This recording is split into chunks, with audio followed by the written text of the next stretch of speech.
Bonjour à tous et bienvenue sur Décryptabank. Dans cette vidéo, nous allons accompagner Paul, un jeune qui souhaite réaliser sa première acquisition immobilière. Comment calculer son besoin de financement? Quelle est sa capacité de remboursement et quels seront les points d'attention sur ce prêt? Réponse dans cette vidéo.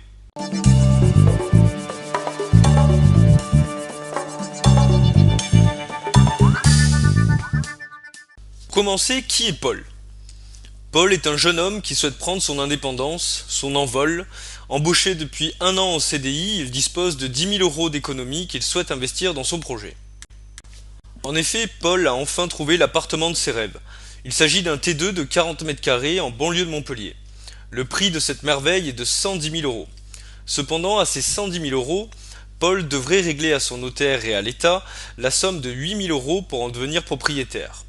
Enfin, les frais bancaires, que comprennent les frais de garantie, que nous détaillerons plus tard, et les frais de dossier, sont estimés à 2 000 euros dans ce projet. Quand on regarde le plan de financement de Paul, c'est-à-dire ses besoins et ses ressources, on constate qu'il devra solliciter sa banque pour un prêt de 110 000 euros, son apport personnel permettant de couvrir les frais de son acquisition. Maintenant que Paul a bouclé le budget de son projet, il reste à savoir s'il aura la capacité d'emprunter les 110 000 euros dont il aura besoin. Une des règles d'usage en banque est que le montant des crédits ne doit pas dépasser 33% des revenus. Comme nous l'avons dit, Paul a récemment signé un CDI et son salaire annuel est de 1 800 euros net par mois. Paul n'ayant pas d'autre emprunt, sa capacité d'endettement sera alors de 33%, 2 800 euros. Il a donc la capacité de rembourser une mensualité de 600 euros par mois. Pour finaliser son projet et pour rester dans ce budget mensuel, Paul devra donc porter attention au coût de son crédit immobilier. Pour estimer le coût d'un prêt immobilier, on parlera de TAEG, taux annuel effectif global, qui comprend 4 points: le taux du crédit, l'assurance du prêt, la garantie de l'emprunt et les frais bancaires. Pour être cohérent avec la capacité de remboursement de notre jeune homme, nous partons sur un prêt immobilier de 110 000 euros sur 20 ans avec un taux fixe de 2%.